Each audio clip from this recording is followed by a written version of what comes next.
কৰ্মক এইটো বাতৰিৰ জৰিয়তে মই প্ৰচাৰ কৰি দিব লাগে যাতে উৎসাহ উদ্দীপনা পায়। গতিকে নালাগে এইটো প্ৰচাৰ কৰিব নালাগে, তথাপিও মই এটা প্ৰচাৰ কৰিছিলোঁ। আৰু প্ৰচাৰ কৰি যেতিয়া গোটেইখিনি মানুহ গম পাইছিলে, ফেচবুক প্ৰচাৰ হৈছিলে, এনেকৈ গৈ পেলাই যিটো আমি এটা পাইছিলোঁ, আমাৰ মাজত মুখ্য উপদেষ্টাগৰাকী পাইছোঁ ৰবীন্দ্ৰ ডাঙৰীয়া ছাৰ, আৰু তেখেতে যথেষ্ট উৎসাহ উদ্দীপনাত আমাক আগবাঢ়ি লৈছে। আৰু আমাৰ ইউনিয়ন ব্ৰহ্ম কলেজৰ যিখিনি প্ৰফেচাৰ আছে, আমি আৰু আন কলেজৰ অধ্যক্ষ ডাঙৰীয়াক লগ পাইছোঁ।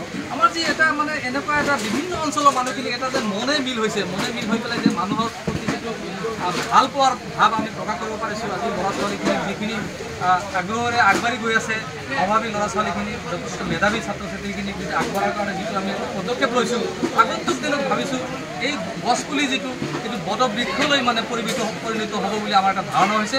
আৰু আগন্তুক দিন আমি আৰু ল'ৰা ছোৱালীক আগবাঢ়ি লৈ পেলাই যাতে সমাজক এটা ভাল মানে বাৰ্তা দিব পাৰোঁ। আৰু যিখিনি এই অঞ্চলৰ মানুহখিনিক যথেষ্ট উৎসাহেৰে আমাক সহযোগ কৰিছে, মই এইখিনিয়ে মানে অনুৰোধ জনাম, আমাৰ নিচিনাকৈ মানে অসমৰ বিভিন্ন অঞ্চলতো যাতে এনেকৈ ছাত্ৰ ছাত্ৰীখিনিক সহায় সহযোগ কৰি পেলাই যাতে বিভিন্ন দিশত ছাত্ৰ ছাত্ৰীখিনিক আগবাঢ়ি লৈ যাব পাৰে, তাৰ কাৰণে মই আহ্বান জনাই আজি যি কাৰ্যসূচী সহযোগ কৰিছে সকলোকে ধন্যবাদ জ্ঞাপন কৰিছোঁ। আমাৰ যি কৰ্মকৰ্তাসকল আছে সকলোকে ধন্যবাদ জ্ঞাপন কৰিছোঁ।